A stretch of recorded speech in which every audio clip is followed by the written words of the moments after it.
Nikolais. Well, thank you. And wow, you're actually quite a lot of here because there's another interesting presentation happening right now. So, me and Konstantins were actually kind of deciding which to attend. But, well, thank you.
Okay.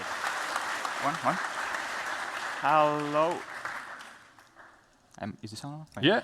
Hello to all the blended human beings. Thank you for being here. So we are Martins Upitis and I'm Konstantins Visnevskis, two technical artists from the Flow movie team. So Flow is a feature-length movie by Gints Zilbalodis about a cat surviving a flood, and it premiered at Cannes. It got the Golden Globe and later an Oscar, and so up to date it won about 80 prestigious awards.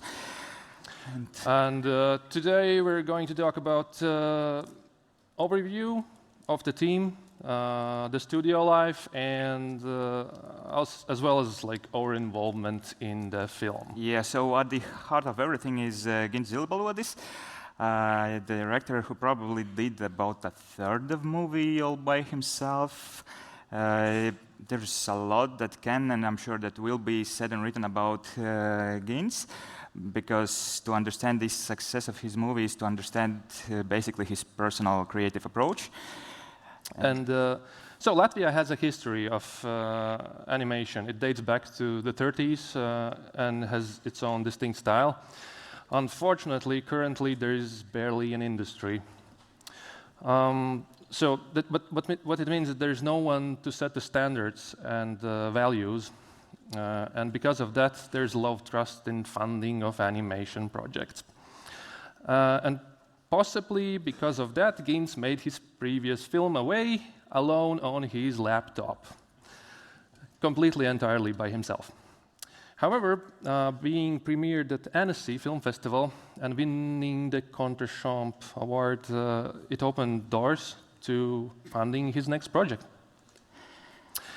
So on the project Flow, Gints wore many hats. He was a director, screenwriter, composer, cinematographer, editor, and helped nearly in every other role, all while staying quiet, humble guy, and that truly values his time alone. Yeah, so the way he's managed his team was quite different to what often gets practiced. Many artists usually have at least some anxiety about their work, and it often gets kind of abused to pressure people to work more and harder. But for Gints' approach, it's quite the opposite. I've seen many people getting perplexed initially by the amount of creative freedom they are given. Basically, it's like you have a front row seat to the best effort of making your effort actually do something useful. It's like you get a ride along with seeing any result of your work actually being really used. So and that kind of trust makes you want to explore what you can do, and makes you want to do more just out of curiosity what can happen. So Gints started developing the movie, at least the idea, in around 2019. To apply for funding, he co-wrote the script with Matīs, and created some visual concepts for pitching. These are the concepts that you're seeing here. And while the budget was slowly growing, as the trust and quality increased, it was clear that Gints was going to finish the film, with or without the funding.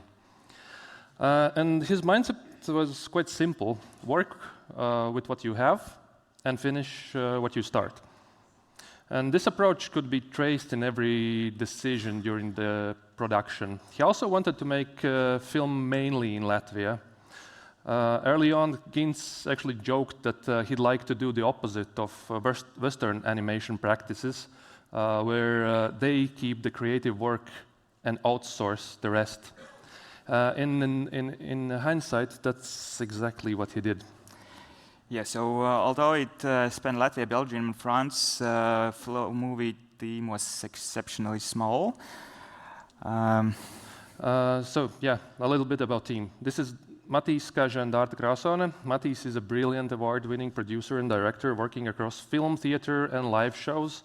And at the age of just 29, he is also a screenwriter and lecturer. He joined Flow, his first animation project, alongside his assistant Dārta. Despite his experience, Matīs actually never micromanaged the artists, except maybe the director, Gints. Instead, he was precise and dependable, never delaying a payment. And Dārta, again, made sure that scheduling, logistics, and travel went smoothly. And most importantly, that made sure that no team member was ever forgotten. Yeah, so this is Petrus and Paula. Petrus helped polishing animatic and became the graphic designer of Flow. Paula was the character designer and also the author of the logo. This is Arthur, our environment concept artist. And this is Leo Silipilis, the animation director. He also gave a talk on the animation process last year's Blender conference here. And with help of Christophe Su, as animation technical director, Leo managed the process of gathering, assessing, and the animation needs. He developed basically the animation pipeline, laying the groundwork for a smooth and very efficient animation process. This is Kristīna and Kristaps. Kristīna is the first time 3D artist, asset artist, and set dresser.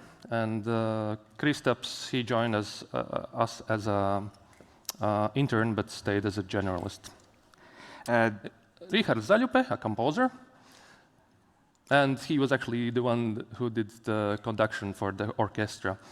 So, a little bit about the office. At first, we were all working from home. It was not ideal, and we were starting to look for office. Luckily, the timing worked out, and a lot of my friends and colleagues we were looking for office, and joining the efforts made it more easier and affordable. And in August 2021, we found a building with a foreshadowing fireplace and rooftop patio.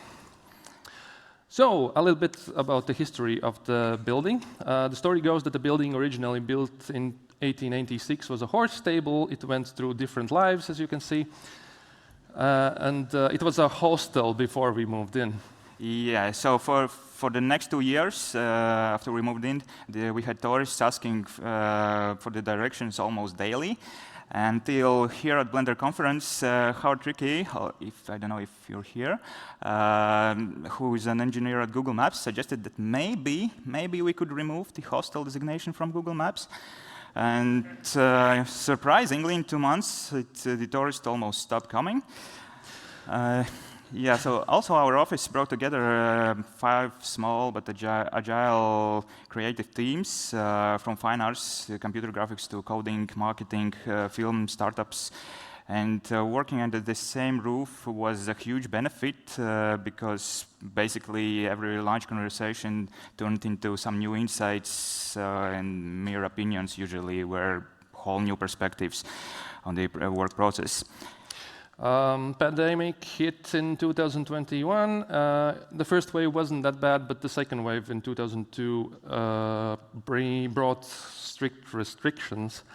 Luckily, our office became kind of like a refuge for the people who didn't mind isolating into workaholism. And 2023, our colleagues from Drone Show colleagues, Bates Motion, organized a show nearby football stadium, and it became kind of like an office tradition to host seasonal parties, gathering Latvia's film professionals. Yeah, and then the heat pump broke down. We have cold winters. So, and then in the month it did again. So yeah, we got to use the fireplace finally. Yeah, so for a couple of months, the badly insulated building ended up heated entirely by electricity and probably matching the carbon footprint of our renderings and fluid sims, which had just exactly begun at that moment. Yeah, at minus 15 degrees, we still had our windows open due to simulations. But yeah, so now we'll tell a bit on, I'm sorry, can you click it? A little bit on our parts, more from the technical side. Sorry, can you run? Yeah, can we have a video, click on the please? video, please? I don't know, it's not launching. Yeah, well, how did I get into the movie? Basically, initially Gints was discussing options to maybe produce the movie by just hiring an external studio. And as one of the points for refusal was that some studio mentioned that, well, we'll also have to pay Konstantins for rigging. And so basically asking around a bit, Gints approached me directly. And so my first task was to rig the lemur character, which with the remodeling went quite smooth. However, can we have a video? With less human-like characters, it provided significantly harder, especially for a cat, because on one hand, cats are basically a liquid, and on the other, mostly doing 3D for TV commercials, I was used to the luxury of not having to do any compromises, meaning that for a few shots, you can do almost anything to absolute perfection. So all the needs are usually absolutely obvious from the very start, and then you can just add any other comments on top, and that's fine. So by the force of habit, I started with Rigify and put custom modifications into a script to automate repetitive rebuilding. And as can be seen, it sort of kind of worked. However, the problem with this approach was that opposed to beginning with the systemic approach where you evaluate all your needs at the very start, you slowly accumulate the burden of fixing the previous features, which were not meant to work together with the new ones. And so after quite a few changes and a few features added, that small script of 1 or 2 pages turned into roughly 2,000 lines of different sub-rig mergers and also 2,000 lines of bone settings and stuff like that. So by this point, changes were slow, and it's only at this point that the actual animation team got rigs for testing, and they started giving their first comments. And at this point, it wasn't really feasible, to kind of still use this approach. So I was somewhat relieved when the French animation team offered that maybe they will re-rig with their own pipeline because they have bone pickers and stuff. Yeah, you can hear about it in the last year's presentation by Leo. Meanwhile, I was simultaneously working on fur and shading for the animals. We tried numerous approaches like vector displacement maps and spawning particle systems around the body. But yeah, just that proved to be quite complex and too slow. So the final version was just basically a comped surface custom normals, which had a few geometry nodes displacement layers. But however, at the time, GN did not have access to custom normals, so there was a workaround of just displacing everything with standard modifier and then back to extract the custom normal directions.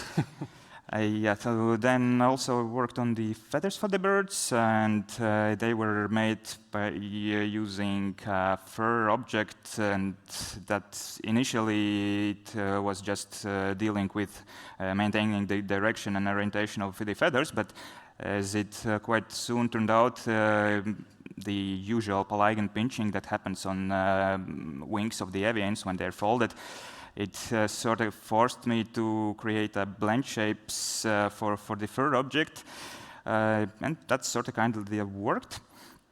Yeah, and also there was quite a bit of effort trying to blend together the controllable feathers with those that are created with geometry nodes. And although geometry nodes were just rewritten at the moment of production, they were used quite a lot for other things also. You can see the weeds here, they are also made with fur object, which meant that they can be combed and controlled quite nicely. The only hiccup was that it took some ID management because the plants obviously should not be the same, and they also should be combable, which meant that their random IDs should be maintained after edits, which does not happen by itself. Then also geometry nodes were used for fish. Yeah, so instead of using simulations with Boids or something like that, we had to use already predefined trajectories which were generated but had to be seen all at once because the shots were quite long and it wasn't really feasible to wait for the simulation to happen for 15-minute shots. Yeah, so yeah, and a bit on the it's often quite hard to say it's good enough. Meaning that in this movie I had to learn basically to cut corners. For instance, here you can see that this is not a proper simulation of buoyancy. Those are just bits pushed around by the shrink-wrapped plane onto the water simulation, and well, it sort of works. Yeah, and as we received the finished character animations from a French production team, Mārtiņš was flooding all the world with grand ocean simulations, and I was doing the water interaction with the animals. For those, we chose flip fluids add-on due to stability mainly. And although the simulations themselves weren't exactly light on compute, it was the process of blending them together that took quite significant effort. For example, due to restrictions of resolution, this simulation had to be done in 3 parts, and which merging of those took some time and a lot of geometry nodes. Yeah, it's my turn. So. The thing is that I started with Blender game engine. That's where I started with Blender in general. And these are the videos from my 2 previous presentations, and that featured also water, so I'm also talking about water. How I got into Flow project, Gints was looking at this video while looking for references for his next movie. And it was running in BG, and initially he was leaning on using Unreal Engine because his previous movie was rendered in Maya viewport, and he liked the freedom of real-time rendering. Luckily, Eevee was just released, and because both Konstantins and I were Blender heads, we settled on using Blender. This is the scene Gints gave me and said, we need to do that in the next movie. And early on, I realized that without helper tools, this task is kind of impossible. So what do? There was one big major issue. So the shaders in Blender game engine, they are not really, it doesn't work for Eevee and film use.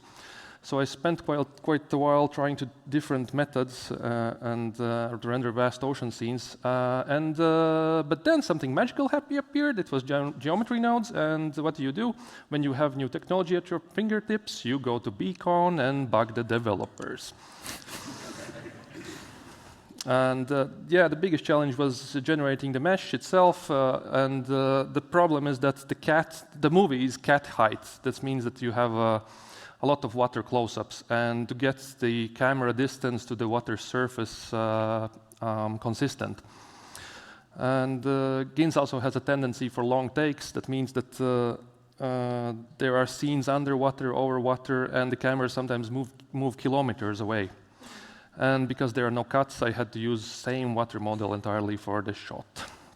And the thing is that also the problem is that with this technique is that the normals are, so you can see I used a level of detail, and the normals are not showing up in the level of detail that's away, so I used fragment normals. And simultaneously, I was traveling and taking a lot of reference materials from puddles to oceans, and the next big challenge was the underwater rendering. Camera needed to transition from outside to underwater world, and same things also with the objects. Materials change when they are wet. You have like the camera here with meniscus, the edge at the camera. The objects also need to have the meniscus around them. Also the same with wet materials, they change appearance when they're underwater. It is a slight but quite significant change. Let's continue. And here is a breakdown of one of the most challenging scenes, and this is also a direct reference to Revenant's scene. And here's a comparison between animatic, water, and final render.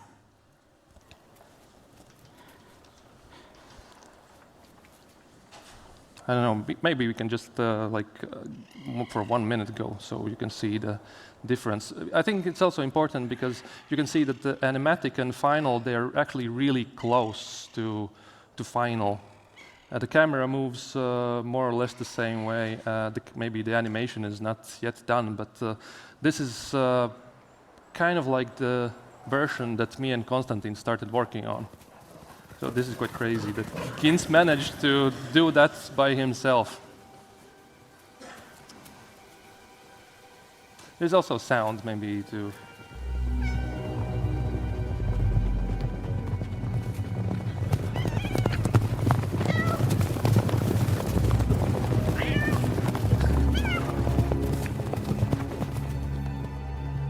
And we went to movie theater to see the final animatic, and it did actually have an impact of seeing the final movie.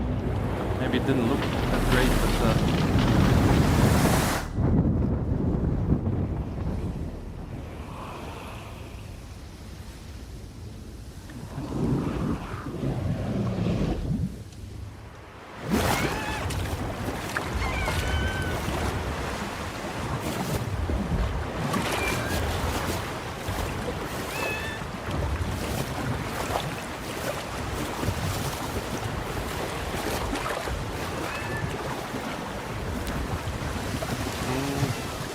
yeah, we can skip this. We are out of time.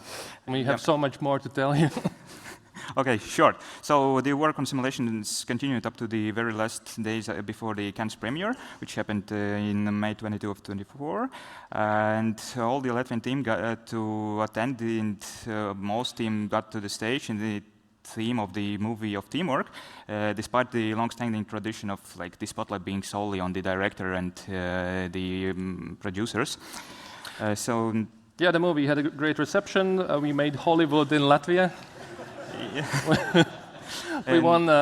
We won the Golden Globe. We were also nominated for Oscars. And again, whole team got to attend the ceremony.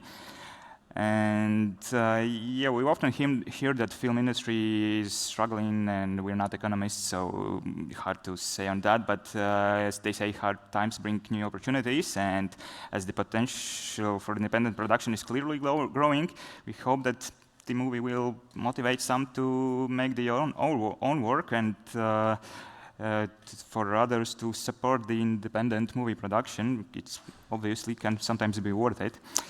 And well, nothing much to say here. Well, we are working on the next movie. It's called Limbo, and the rest is classified for now. And what would we do differently?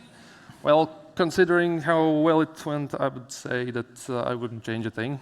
Yeah, I would definitely agree on that, but also many things that were technical challenges at the time basically are solved now and are at least getting solved, so thanks to the Blender developers.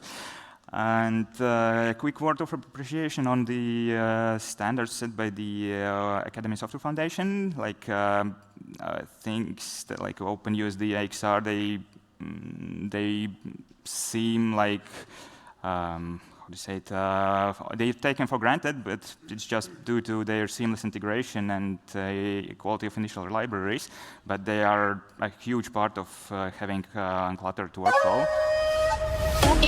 Thank you.